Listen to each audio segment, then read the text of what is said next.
بسم اللہ الرحمن الرحیم۔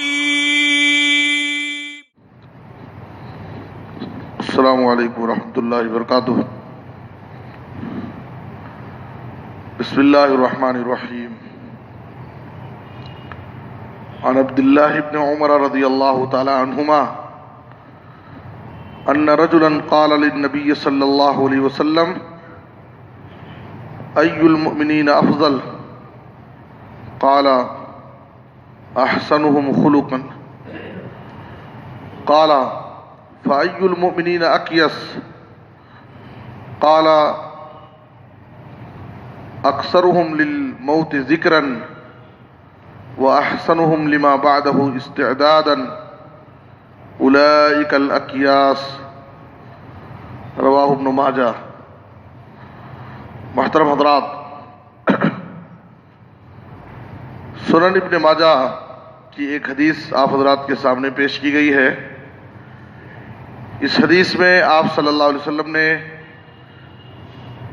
ایک بہترین مثالی مومن اور عقل مند مومن کون ہے اس کا تذکرہ کیا ہے۔ آپ صلی اللہ علیہ وسلم سے پوچھا گیا، اے اللہ کے رسول، بہترین افضل مثالی مومن کون ہے؟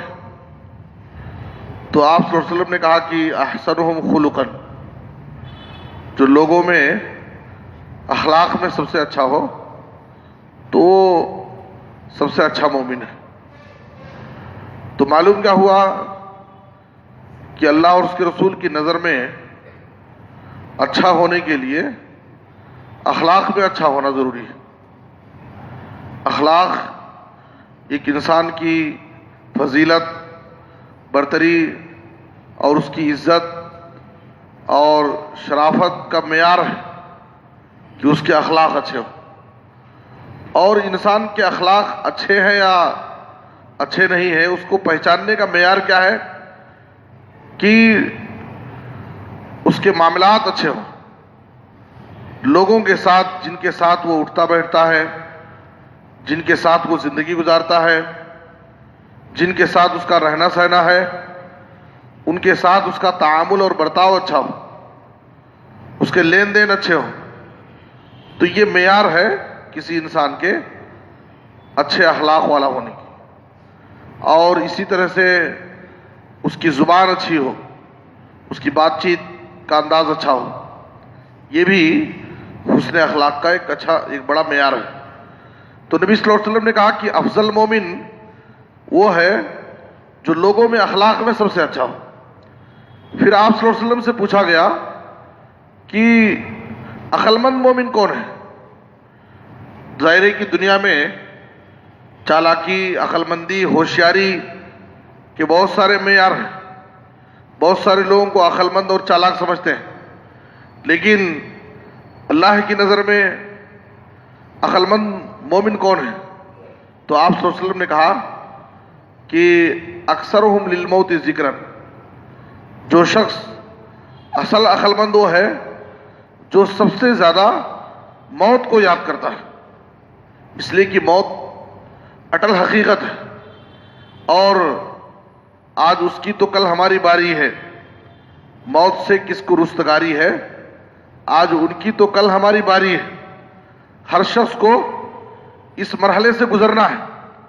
تو موت ایک اٹل حقیقت ہے، ایک تلخ جام ہے جسے ہر شخص کو پینا ہے۔ تو ایک عقل مند مومن کی پہچان یہ ہے کہ وہ اپنی موت کو ہمیشہ یاد رکھتا ہے اور موت سے وہ غافل نہیں ہوتا ہے، بلکہ عقل مندی کی بات یہ ہے کہ وہ دوسروں کی موت سے عبرت اور نصیحت پکڑتا ہے۔ اور یاد رکھیے، ایک انسان لاکھ بیانات سن لے اور اس کو کتنی نصیحتیں کر دی جائے، بسا اوقات نصیحتوں کا، تقریروں کا، بیانات کا اتنا اثر نہیں ہوتا ہے جتنا کسی کی موت سے نصیحت حاصل ہو جاتی ہے۔ اگر کوئی انسان کسی کی موت کو قریب سے دیکھے اور اس کے جنازے کفن دفن میں شریک ہو اور عبرت کی نظر سے دیکھے ہر چیز پر غور و فکر کرے تو نصیحت کے لیے، اس کی زندگی کو بدلنے کے لیے وہ ایک موت کافی ہے اس کے لیے. لیکن ہمارا حال یہ ہے کہ ہم کسی کی موت کو، کسی کے جنازے کو، کسی کے کفن دفن کو شریک تو ضرور ہوتے ہیں، لیکن عبرت اور نصیحت نہیں پکڑتے. ہم یہ نہیں سوچتے کہ ہمیں بھی اس مرحلے سے گزرنا ہے. ہم یہ نہیں سوچتے کہ ہمیں بھی ایک دن ان تمام مراحل سے گزارا جائے گا جو آج ہم دوسرے کے لیے کر رہے ہیں. تو اس لیے آپ صلی اللہ علیہ وسلم نے کہا کہ لوگوں کی نصیحت کے لیے موت ایک بہت بڑا پیغام ہے، بہت بڑی نصیحت ہے موت. تو آپ نے کہا کہ جو شخص لوگوں میں سب سے زیادہ موت کو یاد کرتا ہے وہ سب سے بڑا عقل مند ہے. اسی لیے آپ صلی اللہ علیہ وسلم نے حکم دیا، ترمذی کی حدیث میں آپ صلی اللہ علیہ وسلم نے حکم دیا، اکثروا ذکر حازم اللذات یعنی الموت. اے لوگوں تم موت کو یاد کرو، بہت کثرت سے یاد کرو. اس لیے کہ موت کو جو شخص جتنا زیادہ یاد کرتا ہے وہ موت کی یاد انسان کی لذتوں کو توڑ دیتی ہے. انسان کی زندگی میں جو غلط خواہشات بھڑکتے ہیں، اٹھتے ہیں، وہ اس پر انسان کنٹرول پاتا ہے، قابو پاتا ہے جب ایک انسان موت کو یاد کرتا ہے. تو اس کا قدم برائی کی طرف اٹھنے والا قدم پیچھے ہٹ جاتا، یہ سوچ کر کے کہ مجھے ایک دن مرنا ہے، مرنے کے بعد پھر حساب و کتاب دینا ہے. تو موت ایک بہت بڑی نصیحت ہے. اور آپ صلی اللہ علیہ وسلم نے کہا کہ موت کی یاد انسان کی لذتوں کو، اس کی خواہشات کو توڑ دیتی ہے، ختم کر دیتی ہے، اور انسان کے دل میں آخرت کی فکر آتی ہے.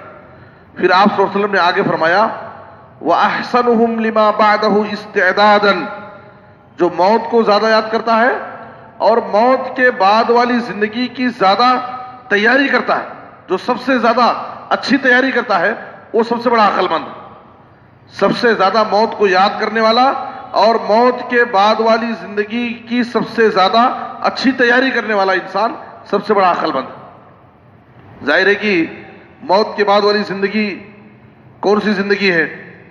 موت کے بعد انسان کے آخرت کا سفر کا آغاز ہوتا ہے، اور آخرت کا سفر قبر سے شروع ہوتا ہے. قبر آخرت کی منزلوں میں سب سے پہلی منزل ہے. اب دیکھیے انسان کی موت کے بعد والی جو زندگی شروع ہوتی ہے، ہر مرحلے میں اس کے ساتھ صرف اس کا عمل باقی رہتا. انسان کو اس حقیقت پر غور کرنا چاہیے کہ جب انسان مر جاتا ہے تو اس کے ساتھ اب اخروی زندگی میں، برزخی زندگی میں ہر جگہ اس کے ساتھ اگر کوئی چیز باقی رہنے والی ہے تو اس کی زندگی کا کیا ہوا عمل. اگر اچھا عمل کیا ہوگا، عمل صالح کا توشہ اس کے ساتھ ہوگا، تو سمجھیے کہ ہر جگہ اس کے لیے خیر ہی خیر ہوگا، اچھا انجام ہوگا. لیکن اگر اس کے ساتھ نیک اعمال کا توشہ نہیں ہوگا تو سمجھیے کہ آخرت کے ہر مرحلے میں اس کے لیے رسوائی ہوگی، ناکامی ہوگی اور عذابات کا سلسلہ شروع ہو جائے. آپ صلی اللہ علیہ وسلم نے کہا، صحیح مسلم کی وہ مشہور حدیث، یتبع المیت ثلاثۃ، ایک انسان جب مر جاتا ہے میت کے پیچھے تین چیزیں جاتی ہیں، اہلہ ومالہ وعملہ، اس کے اہل و عیال، اس کے رشتہ دار، دوست و احباب، اس کے مال، اس کا نوکر، اس کے نوکر خادم، سب اس کے ساتھ جاتے ہیں، لیکن سب قبر تک اس کے ساتھ رہتے ہیں. قبر کی اس تاریکی اور اس اندھیری کوٹری میں سب اس کو اتار کر کے، دفنا کر کے سب واپس آ جاتے ہیں. چاہے اس کا کتنا قریبی ہو، چاہے اس کا کتنا قریبی رشتہ دار ہو، چاہے اس کا کتنا گہرا دوست ہو، کوئی بھی اس کے آگے نہیں جا سکتا اس کے ساتھ. آپ صلی اللہ علیہ وسلم نے کہا کہ فَيَرْجِعُ اِثْنَانِ أَهْلُهُ وَمَالُهُ وَيَبْقَى مَعَهُ عَمَلُهُ، اس کے اہل و عیال، اس کے دوست و احباب، اس کے خادم، نوکر چاکر سب واپس آ جاتے ہیں اور اس کے ساتھ اس کا عمل باقی رہ جاتا ہے.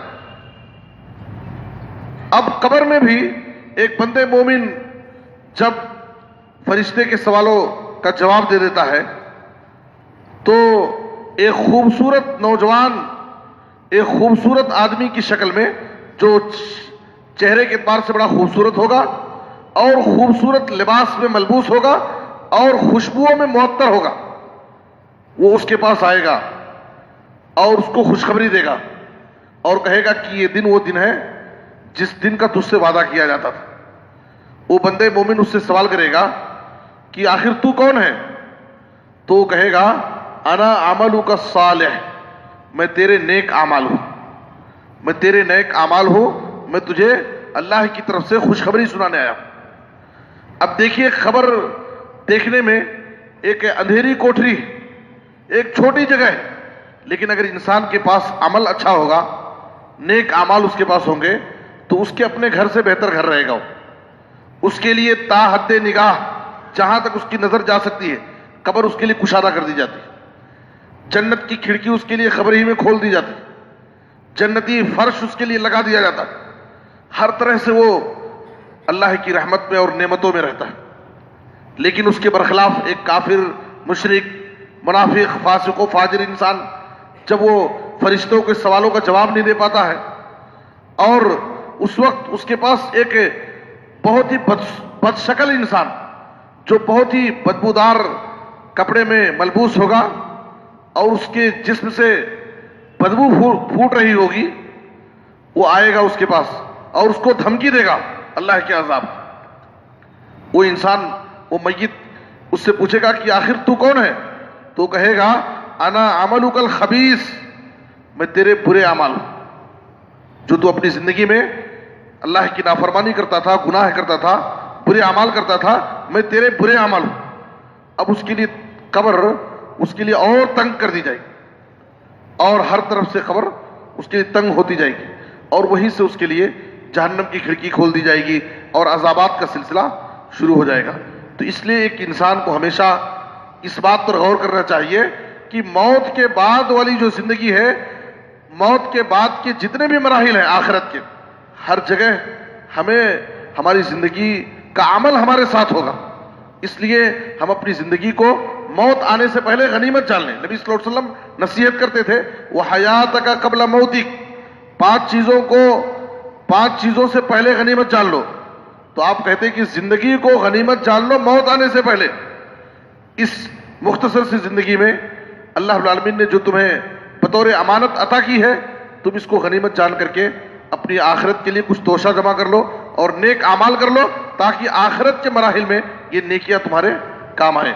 اور یہی اصل عقل مند وہ ہے جو ہمیشہ اصل آخرت کی زندگی، جو اصل زندگی ہے ہمیشہ باقی رہنے والی، جس کی نظر اس آخرت کی زندگی پر ہوتی ہے اور اس کی فکر کرتا ہے، اس کی تیاری میں لگا رہتا ہے، وہی اصل عقل مند مومن ہے. لیکن جو انسان اس عارضی مختصر سی زندگی جو دنیا کی زندگی ہے، اسی کو سب کچھ سمجھ بیٹھے اور آخرت کی اصل زندگی سے غافل ہو جائے، وہ عقل مند نہیں بلکہ وہ بیوقوف آدمی، عاجز آدمی.